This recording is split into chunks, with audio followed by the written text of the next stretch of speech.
Oi, esse é o 12º vídeo do Veda 2017 e o tema de hoje: por que as capas mudam tanto?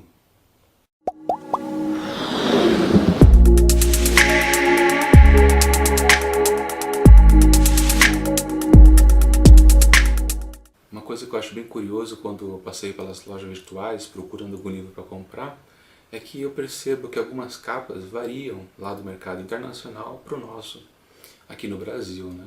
Às vezes a capa gringa é bem bonita, interessante, chamativa, né? E quando eu dou uma olhada na capa nacional, eu falo, ué, mas por que fizeram isso, né? Às vezes são variações pequenas, mudam uma cor aqui, a fonte, e já dá uma dinâmica diferente para a capa. E a gente sabe que a capa é o primeiro chamariz de todo o livro.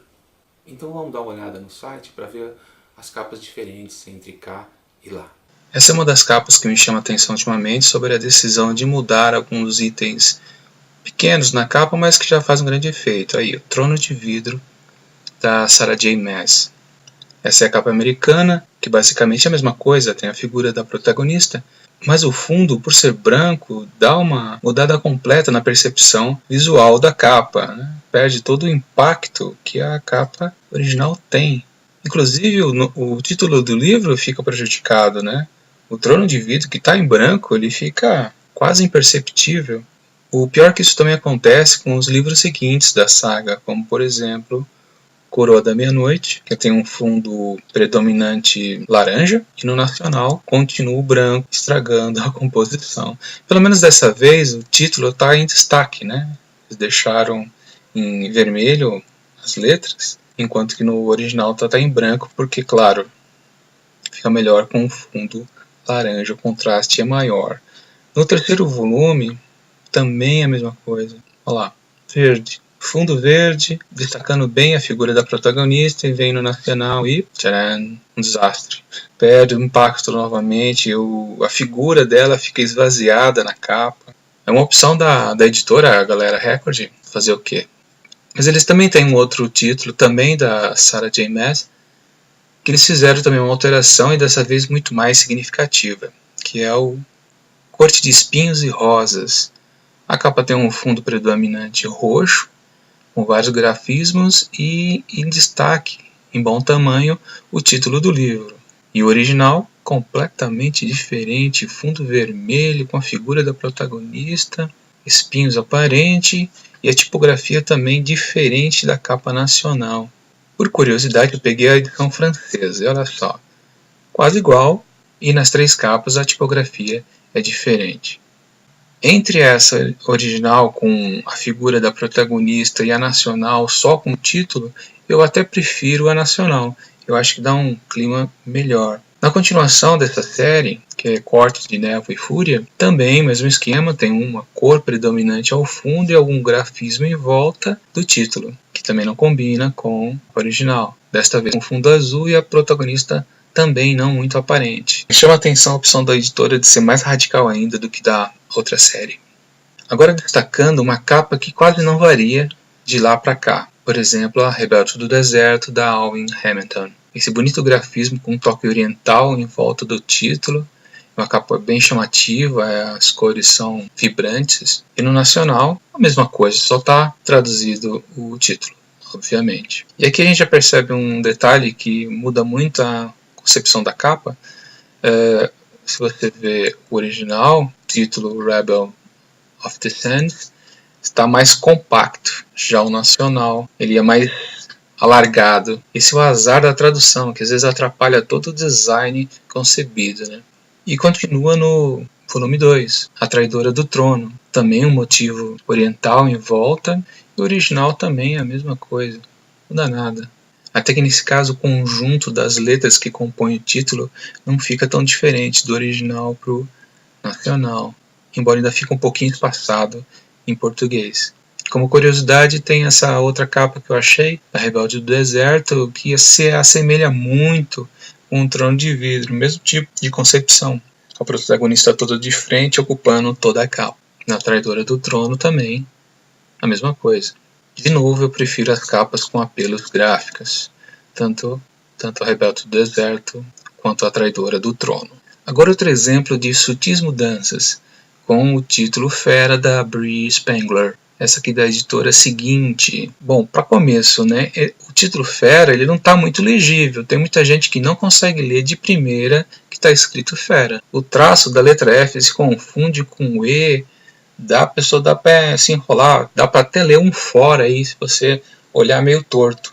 E olha só o original. Beast.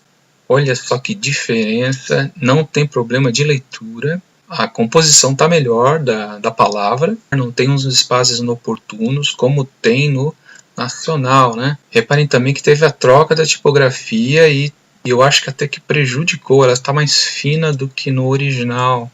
Agora uma que está quase igual, mas depois você percebe uma diferença. Mitologia nórdica do Neil Gaiman. Capa bem simples, né? O universo ali no fundo, o martelo, o Mjolnir e o título logo embaixo. Uma composição bem bonita, bem atraente. Agora você vê o nacional, tá igual, você pensa, né? Muito igual? É, quase. A tradução não prejudica nada a tipografia, mas se você voltar para o original, você percebe que o título forma uma base para o martelo de Thor. Um pedestal, forma um triângulo como base. Uma sorte que a língua proporciona. Mas quando você passa para outra língua, isso se perde, porque o triângulo fica invertido, a composição se perde, o martelo não está mais numa base. Chato, né? Mas acontece. E agora um exemplo do que é ruim e fica muito bom aqui no nacional. Esse é o livro Nós, do russo Yevgeny Zamyatin. O russo está perfeito. Mas olha só que composição esquisita. É uma capa bem feia, para falar a verdade. Tem uma figura aqui, pintado, um homem correndo. Tem um cruz aqui. Ó. Lembrando que esse livro é uma distopia clássica. Antes de mostrar a versão nacional, vou mostrar uma outra que eu encontrei. A composição aqui é bem interessante, é um conjunto residencial, muitas pessoas ao nível da rua também, ó. Olha quanta gente, dá para dizer que ali tem um nós, tem a ver com o título. Muito bom. E agora a versão nacional. Olha só como é muito mais chamativo e na verdade é apenas o título do livro e do autor. Acabou, só isso. Uma solução nota 10. Agora um caso muito comum no mercado, quando o título domina quase toda a capa, só ficam as letras e mais nada. Embora nessa daqui ainda tenha uma imagem na parte de baixo do livro O Menino que Desenhava Monstros. Agora a solução nacional da Darkside, que sempre faz capas interessantes, uma capa muito mais chamativa, né? Ao contrário da outra, a outra era preta, né? Essa aqui é branca e a boca escancarada do monstro. Aliás, vejam só, é quase o contrário da outra, que a outra destacava bem o título. Nessa aqui o título está em branco, num fundo quase branco também, ele quase não dá um registro, mas você mexe o rosto, principalmente com o livro na mão, você consegue ler. Continuando na Darkside, que é famosa por fazer grandes projetos gráficos para suas publicações, A Guerra que Salvou Minha Vida, da Kimberly Burbrake Bradley. Uma ilustração básica para um livro infantil juvenil, tá ok. Nessa foto tem uma moeda, eu não entendi isso. Acho que o pessoal ganha uma moeda, não sei. Eu não conheço o livro, não sei o que tem a ver alhos com bugalhos. Mas você destaca que o título está numa tipografia simples. Agora uma versão francesa. Quase a mesma coisa, mas a tipografia dá uma outra vida para a ilustração. Aquela moeda também não está mais atrapalhando, né? Ela não existe aqui, mas é o detalhe, né? Você muda a tipografia e muda toda a capa, isso é muito importante. E agora sim a solução da Darkside. Ela fez uma moldura em volta da mesma ilustração que acompanha as 3 capas. Na verdade essa moldura deve ser uma jacket, com certeza é uma jacket. Desde A Rebelde do Deserto eu estou falando que eu gosto dos grafismos, né?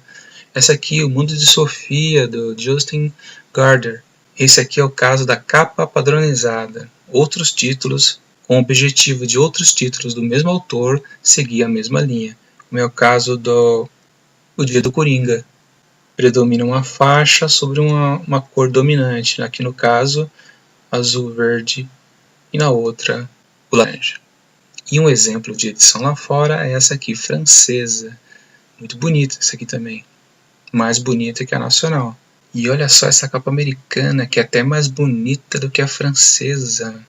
E agora hibisco rosco, e Agora o Hibisco Roxo, da Companhia das Letras, da autora Chimamanda Adichie.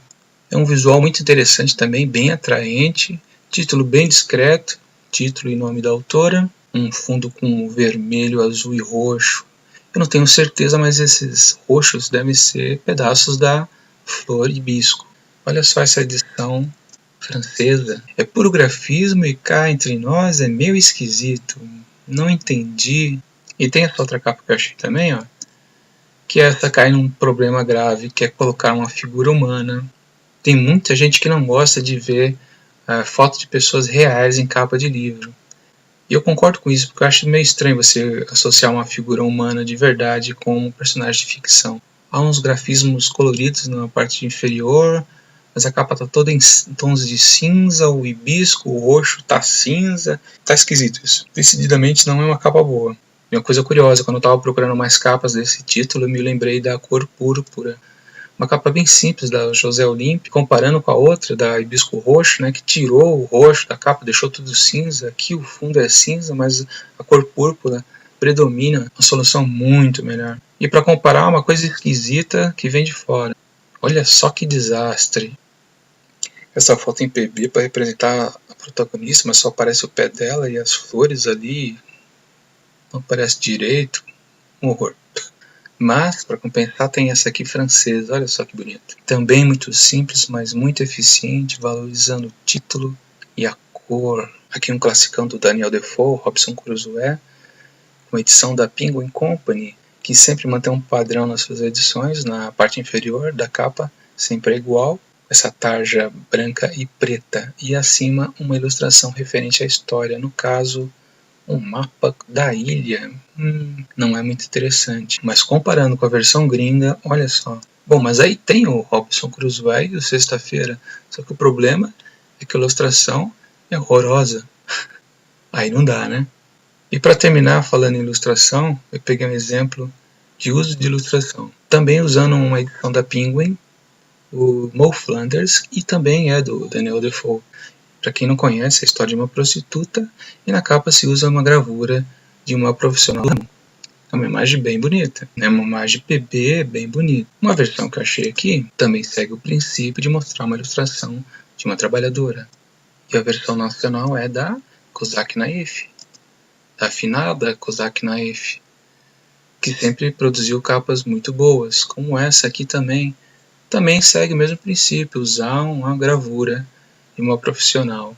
Com a diferença que não há título nenhum na capa, coisa muito comum na Kozak Naif. É uma capa bonita. E para fechar todas essas capas aqui, uma versão da Mo Flanders que também não se deve fazer nunca. Uma versão de capa que se utiliza de imagens de uma versão audiovisual. No caso, o filme da Mo Flanders, e essa aí é a atriz Robin Wright. Linda e maravilhosa, mas não devia estar na capa para servir de isca de leitores. Bom, é isso. Assine o canal e clique no sininho para receber notificações de novos vídeos. E até mais!